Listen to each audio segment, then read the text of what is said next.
فرما رہے ہیں الحمدللہ، حمد و ثنا اللہ ہی کے لیے ہے جس نے انسان کو پیدا کیا ہے، اس کو بیان کرنا سکھایا ہے۔ میں یہ بھی گواہی دیتا ہوں کہ اللہ وحدہ لا شریک ہے، وہی احسان عطا فرمانے والا ہے، وہی کائنات کو بنانے والا ہے ایسے نظام کے مطابق جو کہ بہت زبردست ہے اور باریک ہے۔ میں درود و سلام بھیجتا ہوں نبی ہدایت صلی اللہ علیہ وسلم پر، جو رسول ہدایت بنا کر بھیجے گئے، جو سیدھے راستے کے اوپر روشنی ڈالتے تھے، اس کو دکھاتے تھے۔ اللہ کی رحمتیں ہوں آپ صلی اللہ علیہ وسلم پر، اتنی بار جتنی بار قلم لکھے اور جتنی مرتبہ میزان استعمال ہو، جتنی مرتبہ روشنی ہو اور جتنی مرتبہ جگہیں روشن ہوں۔ اللہ کے بندو، اللہ سے ڈرو، کیونکہ دین میں انسان کا بہترین سامان یہی ہے، اور جب اللہ کے ساتھ ملاقات ہونی ہے تو یہی بہترین چیز ہے۔ جو تقوی کو اپنائے رکھے گا وہ کامیاب ہو جائے گا، اور جو اس کو چھوڑ دے گا وہ اللہ سے دور ہو جائے گا، ناکام ہو جائے گا۔ تقوی ثابت قدمی کا ترازو ہے، یہ وہ قلعہ ہے جو انسان کے دماغ کو گمراہی سے بچاتا ہے، وہ دل کو اضطراب سے بچاتا ہے، معاشرے کو افراتفری سے بچاتا ہے۔ اس ڈیجیٹل دور میں بہت سارے پلیٹ فارم ہمارے سامنے آئے ہیں، بہت ساری ونڈوز ہمیں نظر آنے لگی ہیں۔ ایک ہی آواز چند سیکنڈز میں ہزاروں تک پہنچ جاتی ہے، بلکہ ملینز تک پہنچ جاتی ہے۔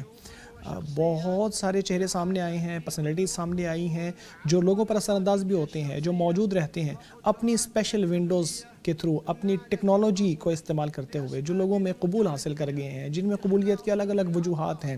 کسی کا اخلاص وجہ ہوتی ہے، کسی کے قول میں حکمت نظر آتی ہے، کسی کی بات میں لوگوں کا فائدہ ہے، کوئی وطن کی خدمت میں اخلاص سے کام لیتا ہے، کوئی اپنے وطن کی حفاظت کرنے کی کوشش کرتا ہے، کسی کی باتوں میں ایسی چیز ہوتی ہے جو اچھی توقعات کی طرف مائل ہوتی ہے۔ یہ وہ لوگ ہیں کہ جو لوگوں پر اثر انداز ہونے والے ہیں، یا جو فیمس لوگ ہیں، جو سیلیبریٹیز ہیں۔ یہ تاثیر ان لوگوں تک محدود نہیں ہے جو کوئی ٹائٹل رکھتے ہیں یا کوئی ڈگری رکھتے ہیں، بلکہ ان میں وہ سب لوگ شامل ہیں جن کی بات لوگ سنتے ہیں، جن کو دیکھتے ہیں، جن کی باتوں سے، جن کے افکار سے، یا جن کی زندگی میں چلنے کے طریقے سے لوگ متاثر ہوتے ہیں۔ جن لوگوں سے لوگ متاثر ہوتے ہیں ان کا اثر انداز بننا اللہ کی نعمت ہے، لیکن یہ بہت بڑی ذمہ داری بھی ہے، اور اس نعمت کا شکر یہ ہے کہ انسان یہ جانے کہ یہ امانت ہے جو اللہ نے اس کے کندھے پہ ڈالی ہے، اور دینی طور پر، اخلاقی طور پر، اور وطن کے لحاظ سے بھی یا ملی لحاظ سے بھی بہت ساری ذمہ داریاں ہیں۔ یہ اللہ تبارک و تعالیٰ نے انسان کے اوپر ذمہ داری ڈالی ہے۔ جتنا انسان اثر لوگوں پہ ڈالتا ہے، اس کی پیمائش ویوز سے نہیں ہوتی، بلکہ اس اثر سے ہوتی ہے جو لوگوں کے اوپر پڑتا ہے، جس کے لوگوں کی اصلاح ہوتی ہے، جس کے ذریعے لوگ بہتر بنتے ہیں، برائی کی طرف نہیں جاتے، جڑتے ہیں، تفرق میں نہیں جاتے۔ کتنی اچھی بات ہے کہ یہ اثر انداز ہونے والا یہ شخص اس چیز کا تصور کرے کہ یہ چیزیں جو لوگوں کے سامنے پھیلا رہا ہے، اگر اس کی نیت اس حوالے سے درست ہے، وہ ان کے اندر امید پیدا کرنا چاہتا ہے، ان کو اللہ سے جوڑنا چاہتا ہے، ان کو اپنے صلہ رحمی کی طرف لانا چاہتا ہے، اپنے وطن کے اندر اچھی پروڈکشن کرنے کی طرف لے جانا چاہتا ہے، ایمان سے ان کے دلوں کو منور کرنا چاہتا ہے، تو قیامت کے دن اس کے لیے کتنا بڑا صدقہ جاریہ ہوگا۔ کتنے الفاظ ہیں جو کسی مردہ دل کو جگا دیتے ہیں، کتنے الفاظ ہیں جو کسی گھر میں صلح کرا دیتے ہیں، کتنے الفاظ ہیں جو پوری امت کو زندگی عطا فرما دیتے ہیں، کتنے الفاظ ہیں جو کسی قوم کو بلندی عطا فرما دیتے ہیں۔ اگر انسان یہ جان لے کہ انسان کا بولا ہوا لفظ اس کی زندگی بدل سکتا ہے، یا لوگوں کے جو رویے ہیں وہ بدل سکتے ہیں، کسی ایک لفظ کی وجہ سے کسی شخص کے دل میں یہ فیصلہ ہو سکتا ہے کہ وہ اپنی ساری زندگی کو بدلنے پر مجبور ہو جائے، وہ اپنے ہر چھوٹے اور بڑے کام میں اللہ کو نگران بنا لے۔ کتنا اچھا ہو کہ ہر شخص کو یہ احساس ہو کہ جو وہ پھیلا رہا ہے اس سے امت کی تعمیر ہو رہی ہے یا امت کے اندر افراتفری پھیل رہی ہے، وہ امت کے اندر تخریب کر رہا ہے۔ یاد رکھنا چاہیے کہ یہ اثر صرف سکرین پر نہیں رہتا، بلکہ یہ اثر انسان کے دنیا سے رخصت ہونے کے بعد بھی موجود رہتا ہے۔ نبی اکرم صلی اللہ علیہ وسلم کا فرمان اس حوالے سے یاد رکھنا چاہیے کہ تم ایسی بات کر دیتے ہو جو اللہ کو خوش کرنے والی ہو، آپ کو خود احساس نہیں ہوتا کہ اس کا اللہ بہت بڑا اجر عطا فرما سکتا ہے، لیکن اس کی وجہ سے اللہ اس کو خوشنودی اپنی اس بنیاد پہ انسان کے لیے لکھ دیتا ہے۔ اسی طرح کبھی انسان ایسا لفظ بول دیتا ہے جو اللہ کو ناراض کرنے والا ہو، انسان کے وہم و گمان میں بھی نہ ہو کہ اللہ اس کی وجہ سے اتنا ناراض ہو جائے گا، لیکن اس کی وجہ سے اللہ قیامت تک اس سے ناراض ہو جاتا ہے۔ اسے امام احمد، امام ترمذی، ابن ماجہ نے روایت کیا ہے۔ کتنے لوگ ہیں جو تاثیر کرنے والے ہیں، جن کو احساس ہو یا نہ ہو، جنہوں نے اپنی افعال سے لوگوں کے اوپر اثر ڈالا ہے قبل اس کے کہ اپنے الفاظ سے ڈالیں۔ کتنے لوگ ہیں کہ جو ان کی باتوں کی وجہ سے متاثر ہوئے ہیں، ان کی دل میں امید پیدا ہوئی ہے۔ کتنی عورتیں متاثر ہوتی ہیں جن کے گھر بچ جاتے ہیں، کتنے شوہر بہت سی سوشل میڈیا کی باتوں کو سن کر متاثر ہوتے ہیں، اپنے رویے کو درست کر لیتے ہیں۔ یہ پوری زندگی کا ایک میسج ہوتا ہے۔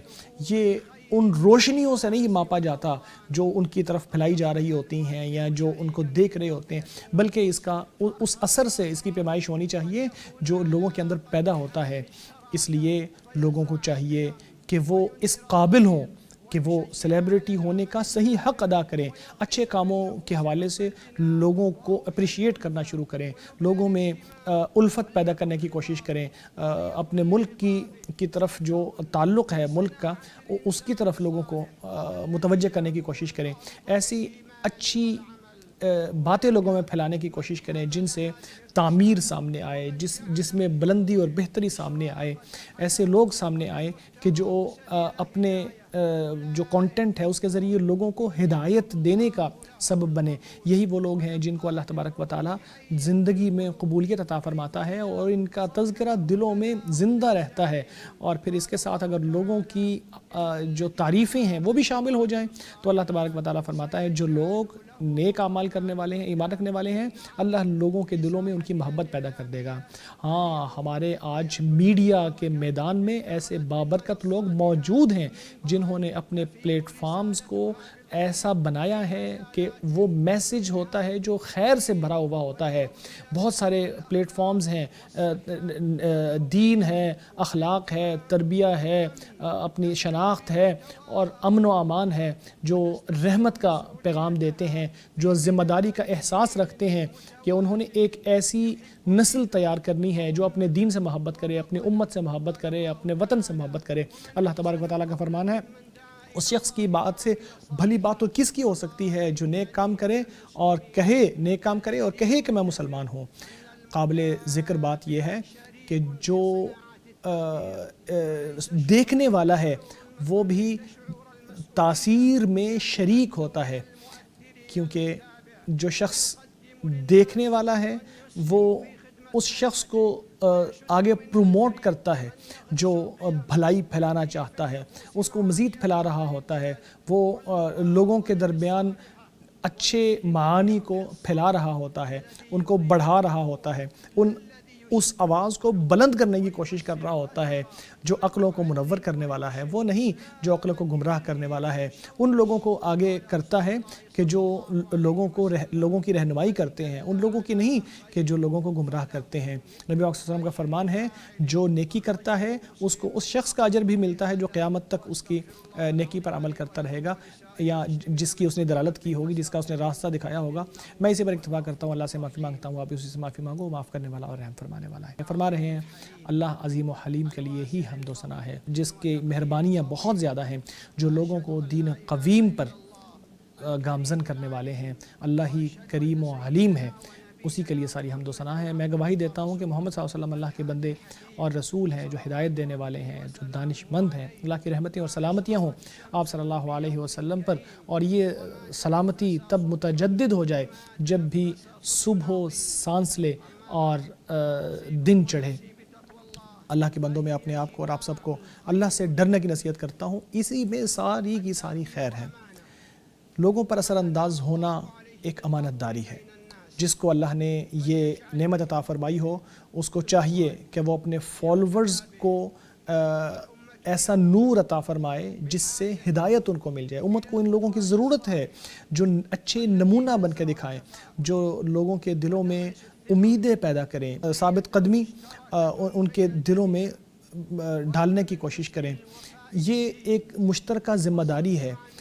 دینداری کا تقاضا یہ ہے اور اصلاح کا تقاضا یہ ہے کہ ہم سب مل کر ان چیزوں کو پھیلانے کی کوشش کریں جو ہدایت کی طرف لوگوں کو لے جاتے ہیں، جو نیکی کی طرف لے جاتے ہیں، جو فرما برداری کی طرف لے جاتے ہیں، جو ہماری اقدار کو بلند کرتے اور بڑھاتے ہیں۔ ہر اچھا کام، ہر اچھی بات، ہر اچھا راستہ، ہر اچھا رویہ وہ ایسی اینٹ ہے جو اسلام کو بڑھانے میں کام دیتی ہے یا اپنا پارٹ پلے کرتی ہے۔ ایسے وطن میں جو کہ مستحکم ہو، جو پرعزم ہو اور جو آگے بڑھ رہا ہو، وہ کامیاب ہے شخص جو ایسا لفظ بولے جو لوگوں میں اصلاح کر دے، جو فالو کر رہا ہو ایسے چینلز کو جو اچھے ہوں اور جو نیکی کا پیغام پھیلا رہے ہوں۔ جو اللہ کے پاس اجر ہے وہ اس سے بھی بہت بڑا ہے۔ اللہ کا فرمان ہے کرو کام، اللہ آپ کے کام کو دیکھے گا، رسول بھی دیکھے گا، رسول اور مومن بھی دیکھیں گے۔ آپ کو اللہ کے پاس پلٹایا جائے گا جو غیب کو بھی جانتا ہے اور نظر آنے والی چیزوں کو بھی جانتا ہے، پھر وہ آپ کو جزا دے گا جو آپ کرتے رہے اسی کے مطابق۔ پھر درود و سلام بھیجتے رہو اسی ہستی کے اوپر جس کو اللہ تبارک و تعالیٰ نے ہدایت بنا کر بھیجا ہے، وہ نبی جو کہ رحمت مہدا ہے، جو کہ نعمت ہے جو اللہ نے عطا فرمائی ہے۔ آپ صلی اللہ علیہ وسلم پر کامل رحمتیں اور سلامتیاں ہوں۔ اے اللہ ابو بکر، عمر، عثمان اور علی اور خلفائے راشدین سے راضی ہو جا، تمام اہل بیت سے اور صحابہ کرام سے بھی راضی ہو جا، اپنا خاص فضل و کرم اور احسان فرما کر اے سب سے بڑھ کر رحم فرمانے والے ہم سب سے بھی راضی ہو جا۔ اے اللہ اسلام اور مسلمانوں کو عزت عطا فرما دے۔ اے اللہ اسلام اور مسلمانوں کو عزت عطا فرما دے، مسلمانوں کے احوال کو درست فرما دے، مسلمانوں کو حق اور ہدایت پر اکٹھا فرما دے۔ اے اللہ انہیں ان کے دشمنوں سے بچا لے۔ اے اللہ انہیں تمام فتنوں سے، کھلے اور پوشیدہ فتنوں سے بچا لے۔ اے اللہ پریشان حال مسلمانوں کی پریشانیاں دور فرما دے، مصیبت زدہ مسلمانوں کی مصیبتیں دور فرما دے، قرض داروں کے قرض ادا فرما دے، ہمارے اور مسلمانوں کے بیماروں کو شفا عطا فرما دے، ہمارے اور مسلمانوں کے فوت شدگان کی مغفرت فرما دے۔ اے اللہ ہر جگہ کمزور لوگوں کی مدد فرما۔ اے اللہ ان کے خوف کو امن میں بدل دے، ان کی جانوں کی حفاظت فرما، دشمنی اور زیادتی کرنے والوں سے ان کو بچا لے۔ اے اللہ ہم تجھ سے ساری خیر کا سوال کرتے ہیں، جلد دیر سے آنے والی اور جو تو جانتا ہے اور جو ہم نہیں جانتے اس خیر کا بھی سوال کرتے ہیں۔ ہر شر سے تیری پناہ میں آتے ہیں جسے ہم جانتے ہیں اور جسے ہم نہیں جانتے۔ اے اللہ ہم ہر برائی سے اور تجھے ناراض کرنے والی ہر چیز سے تیری پناہ میں آتے ہیں۔ اے اللہ خادم حرمین کو ان کاموں کی توفیق عطا فرما دے جن سے تو خوش اور راضی ہوتا ہے، اس کے کام اپنی رضا کے مطابق بنا دے، اس کے ولی عہد کو بھی ہر نیکی کی توفیق عطا فرما۔ اے اللہ اس وطن کو امن اور امان کے ساتھ محفوظ فرما، اس میں سکینت ہو، اس میں بھائی چارہ ہو، اس کے رہنے والے سارے اچھی بات بھلائی کے اوپر جمع ہو جائیں، اکٹھے ہو جائیں، اتفاق اور اتحاد ہو ان میں۔ اے اللہ تمام مسلمان ممالک کو بھی محفوظ فرما۔ اے اللہ سارے اسلامی ممالک کو امن اور اطمینان اور سکون و چین عطا فرما دے۔ اللہ ہمیں دنیا میں بھلائی دے اور آخرت میں بھلائی، اور ہمیں آگ کے عذاب سے بچا لے۔ اے اللہ ہم نے اپنے نفس پر ظلم کیا ہے، اگر آپ نے ہمیں معاف نہ فرمایا تو ہم گھاٹا پانے والوں میں ہو جائیں گے۔ اے اللہ ہمیں اور ہمارے ان بھائیوں کو بخش دے جو ہم سے پہلے ایمان لا چکے ہیں، ہمارے دلوں میں اہل ایمان کے لیے کوئی قدرت نہ رکھنا، ہمیں معاف فرما دے، تو معاف فرمانے والا ہے۔ اللہ عدل و احسان اور صلہ رحمی کا حکم دیتا ہے، بدی بے حیائی اور ظلم و زیادتی سے منع کرتا ہے۔ وہ تمہیں نصیحت کرتا ہے تاکہ تم سبق لو، اللہ کو یاد کرو وہ تمہیں یاد کرے گا، اس کی نعمتوں کا شکر ادا کرو وہ تمہیں مزید عطا فرمائے گا۔ اللہ کا ذکر تو اس سے بھی بڑی چیز ہے، اور اللہ جانتا ہے جو کچھ تم کرتے ہو۔